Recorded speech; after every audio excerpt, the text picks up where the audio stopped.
Hello everyone. నేను చెప్పాను కదా సి ప్రోగ్రామింగ్ గురించి నేను చెప్తాను మీకు అనేసి. సో సి ప్రోగ్రామింగ్ అనేది చెప్తాను నేను.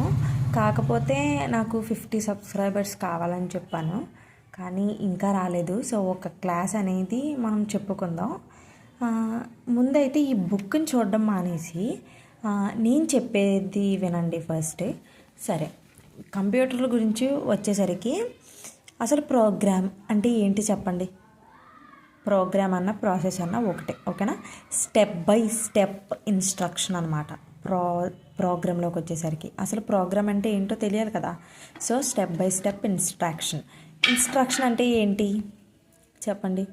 జస్ట్ ఇన్స్ట్రక్షన్ అంటే ఏంటంటే మనం ఏం చెయ్యమని, అంటే ప్రాబ్లం కదా. సో మనం ఏం ప్రాబ్లం అయితే కంప్యూటర్కి ఇచ్చి దాన్ని సాల్వ్ చేయమని అడుగుతామో దాన్నే ప్రోగ్రామింగ్ అంటారనమాట, ఓకేనా.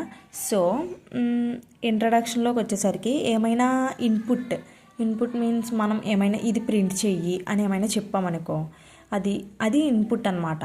అది ఏమైతే ప్రింట్ చేస్తుందో మనం మధ్యలో పెట్టిన దాన్ని మెసేజ్ని ఏమంటే ఉంటుందో అది అవుట్పుట్ ఇస్తుంది.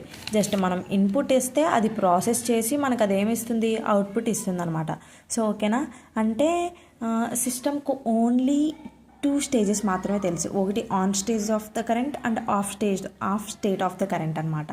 జస్ట్ నువ్వు ఎలక్ట్రానిక్ డివైజెస్ని స్విచ్ ఆన్ చేస్తే మాత్రమే అవి పనిచేస్తాయి, ఆఫ్ చేసేస్తే పనిచేయవు. సో మనం ఆన్ స్టేట్ని ఏమనుకుందామంటే 1 అని, ఆఫ్ స్టేట్ని 0 అని రిప్రజెంట్ చేసుకుందాం, ఓకేనా.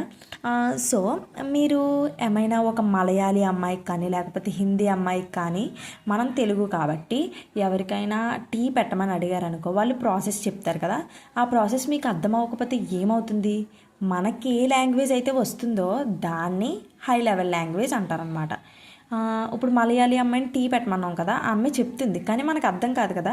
సో ఆ మలయాళీ భాషని లో లెవెల్ లాంగ్వేజ్ అంటాం. ఇక్కడ కూడా సేమ్, మనకు వచ్చిన భాష కంప్యూటర్కి అర్థమవుతాం, కంప్యూటర్కి అర్థమైన భాష మనకి రాదు. సో అందుకని అయితే నువ్వు టీ పెట్టుకోవడం కోసం, ఆ ప్రాసెస్ తెలుసుకోవడం కోసం మలయాళం అన్న నేర్చుకోవాలి, లేకపోతే అమ్మాయి తెలుగు అన్న నేర్చుకోవాలి.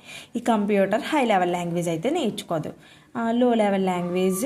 ఇంకా మనం లో లెవెల్ లాంగ్వేజ్ మాత్రం నేర్చుకోవాల్సిందే. సో అందుకే సి ప్రోగ్రామింగ్ అనమాట, కంప్యూటర్కి అర్థమయ్యే భాష. సో కంప్యూటర్కి అర్థమయ్యే భాషని లో లెవెల్ లాంగ్వేజ్, మనకు అర్థమయ్యే భాషని హై లెవెల్ లాంగ్వేజ్. ఇదంతా వచ్చేసరికి ఇంట్రడక్షన్ అనమాట. సో దాని తర్వాత సాఫ్ట్వేర్ గురించి ఇంకా డీప్గా ఎక్స్ప్లెయిన్ చేసుకుందాం. సబ్స్క్రైబ్ అయిపోండి ప్లీజ్.